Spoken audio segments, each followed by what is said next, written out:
Most of us have loaned something to a family member, a book, a power tool, maybe a piece of furniture.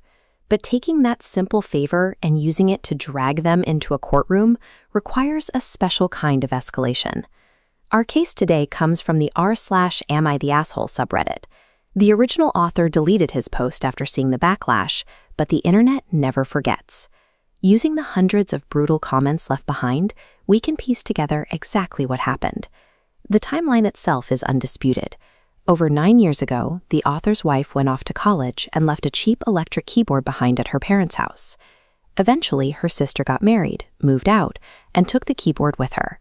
For nearly a decade, that sister used the instrument daily. She actively maintained it, practiced on it, and integrated it into her routine, eventually learning to play the piano on it. Out of nowhere, the author and his wife decide they want the piano back. To smooth things over, they offer what they call a compromise. The sister can pay them half the original retail price to keep the instrument she's been playing for years. Naturally, the sister refuses to buy her own piano.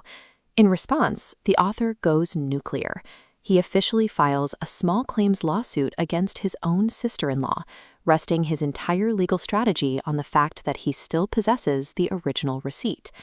Does holding a faded retail receipt from almost a decade ago justify tearing a family apart? Or does leaving an item behind for over 3,000 days legally and ethically transfer ownership? If this petty grievance actually makes it in front of a real judge, we have to look at how the court evaluates physical property. This chart shows the straight-line depreciation of an electric keyboard, calculating how an asset loses value over time. Consumer electronics drop aggressively. According to standard IRS depreciation schedules, this 9-year-old piece of plastic has exhausted its useful life. It is mathematically and legally worthless. Then there is the legal concept of abandoned property. When you leave a physical item in someone else's care for over 3,000 days without any agreement on storage or return, you entirely relinquish your original claim to it. The Reddit jury had a field day with this legal strategy. Multiple commentators pointed out that if the author actually takes this to court, the sister-in-law could easily countersue for 9 years of backlogged storage and maintenance fees. From a purely legal standpoint, the author is burning money on court filing fees to litigate over 9-year-old plastic waste. The legal case is completely doomed, which means the lawsuit is driven by something else. Deep in the deleted comments, the author revealed his actual psychological motive. He argued that he was entirely entitled to the piano because he and his wife had previously paid for his sister-in-law's baby shower and helped furnish her apartment. He felt he was owed. This diagram illustrates transactional generosity, a mindset where seemingly selfless gifts act as hidden debts, creating an unspoken ledger that requires unquestioning future obedience from the recipient. The author treats the piano like a cold line item on a spreadsheet. But for the sister, losing the instrument means surrendering a decade of muscle memory and a vital piece of her daily routine.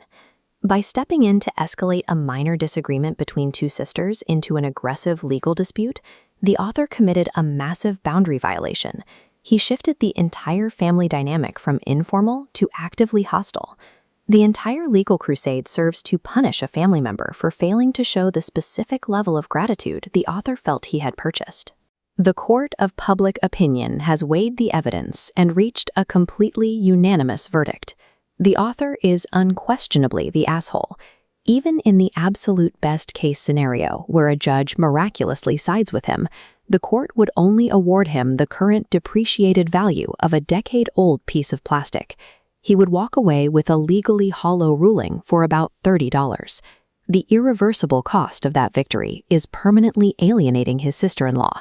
He fractures his entire family tree and guarantees 2 decades of incredibly hostile Thanksgiving dinners. There is an obvious, painless alternative. Drop the petty lawsuit, swallow your pride, and walk into any thrift store to buy a brand new, vastly superior keyboard for $200. Retroactively redefining your past generosity to win an argument will inevitably bankrupt your current relationships. Sometimes, insisting you are legally right is the fastest way to lose absolutely everything.